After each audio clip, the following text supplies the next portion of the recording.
De midi, cache-moi le soleil. Laisse-moi dormir, oui, mais à quelle température? Ben ça, c'est la bonne question, parce que vous avez remarqué que plus il fait froid, plus vous augmentez le chauffage, tout simplement. C'est naturel. Sauf que le chauffage et le sommeil, ça fait pas bon ménage d'une température trop élevée dans un appartement. Il y a des désagréments, même sur la santé en général?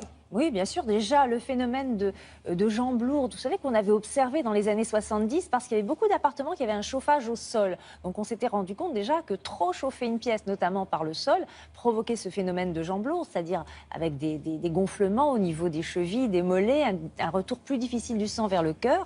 Et quand une pièce est trop chauffée, même si elle n'est pas chauffée par le sol, on peut avoir ce sentiment de désagrément, ce désagrément dû aux jambes lourdes. Et si vous avez les jambes lourdes, effectivement, vous dormez moins bien. Mais quand on chauffe trop aussi, ce qui se passe, c'est que l'air devient plus sec dans la chambre. Et un air sec est irritant, notamment pour la gorge. Donc on peut se réveiller le matin avec des maux de gorge, la voix un petit peu enrouée. On peut avoir aussi un peu mal à la tête. Et on peut avoir ces petits symptômes qui laissent penser à un rhume. Mais non, c'est pas le rhume, c'est le chauffage qui a été mis à une température trop forte. Et ce qui se passe en fait, c'est que quand on est trop, enfin la pièce est trop chauffée, la pièce dans laquelle on dort est trop chauffée, l'endormissement n'est pas facilité et le sommeil n'est pas de bonne qualité parce que le fait d'avoir trop chaud d'abord peut développer des accès de transpiration et peut aussi provoquer durant la nuit, même si on ne s'en rend pas compte, des micro-réveils qui vont nous fatiguer au réveil et on aura cette impression de ne pas avoir bien dormi. Donc l'Institut national du sommeil s'est demandé justement cette semaine où vraiment on pense que les gens vont monter un petit peu leur température dans leur appartement et dans leur maison, quelle est finalement la température idéale pour dormir, pour qu'on dorme bien, on s'endorme bien et on se réveille bien.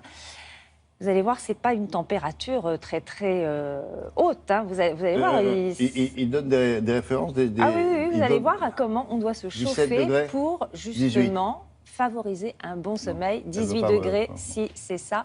Vous avez raison, c'est la bonne température. On regarde. Ah bon? C'est 18?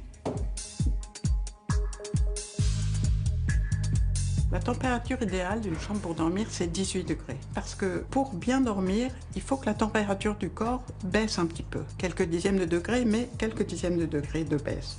Donc, lorsqu'on rentre dans un lit à 18 degrés, puisqu'il est à la température de la chambre, en fait, sous la couette, son corps, qui est à 37 degrés, va réchauffer le lit. Donc, on échange des calories, on les donne au lit, on fabrique ce qu'on appelle une petite niche thermique dans laquelle on est dans une zone de confort, on a réglé sa propre température, ce qui fait que la température du corps a un petit peu baissé de 2 dixièmes de degré à peu près. Et donc ça favorise l'endormissement et ça facilite la qualité du sommeil.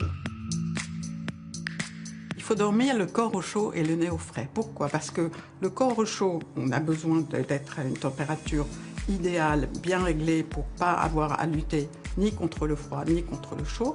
Et le nez au frais, pourquoi? Parce que lorsqu'on respire de l'air frais, on respire beaucoup mieux, c'est-à-dire que les voies respiratoires sont bien libérées. Donc l'idéal, c'est d'avoir cette niche thermique jusqu'au cou et puis le nez qui respire de l'air frais à 18 degrés. Si on respire de l'air trop chaud, on peut avoir des maux de tête, des voies aériennes qui ne sont pas bien libérées et donc on souffre de la chaleur. En fait, en cas de canicule, on dort très mal parce qu'on ne respire pas bien, le corps a trop chaud et donc les conditions pour dormir ne sont pas du tout idéales. Avant d'aller se coucher, si l'air est trop sec dans la chambre et que les radiateurs sont allumés, il ne faut pas hésiter à mettre des humidificateurs d'air sur les radiateurs. Et l'idéal tout de même, c'est de fermer les radiateurs, mais il ne faut pas non plus qu'il fasse moins de 16 degrés dans la chambre. Et puis ouvrir les fenêtres en grand pendant 5-10 minutes avant d'aller se coucher pour renouveler l'air, pour des questions d'hygiène. Et aussi, ça va permettre de diminuer la température de la chambre. Également, avant d'aller se coucher, il ne faut pas réchauffer le corps, puisqu'on veut que le corps se refroidisse. Donc, qu'est-ce qui réchauffe le corps? C'est le sport. Donc, il ne faut pas faire de sport environ 1h30 avant d'aller se coucher. Il ne faut pas non plus prendre une douche très très chaude, parce que ça va trop réchauffer le corps, plutôt une douche tiède, pour avoir un bon sommeil. Calmer le corps avant qu'il aille se coucher. C'est vrai, ça. On oublie ce genre de choses, notamment certaines jeunes femmes ici. Donc. Des noms. Chauffez-moi, 18 degrés, elle a dit la dame. Oui, voilà. Et puis ce qu'il faut savoir, c'est que dès qu'on baisse la température d'1 degré, on économise 7% sur notre facture oui. énergétique. Donc c'est quand même une économie Donc, financière assez intéressante. L'idée de chauffer la chambre avant d'aller se coucher, sous prétexte que les draps sont un peu froids, des choses de ce genre, pas du tout. Non, finalement, c'est pas une bonne idée. C'est notre corps qui va réchauffer la couette. Voilà. Bien sûr. Merci beaucoup.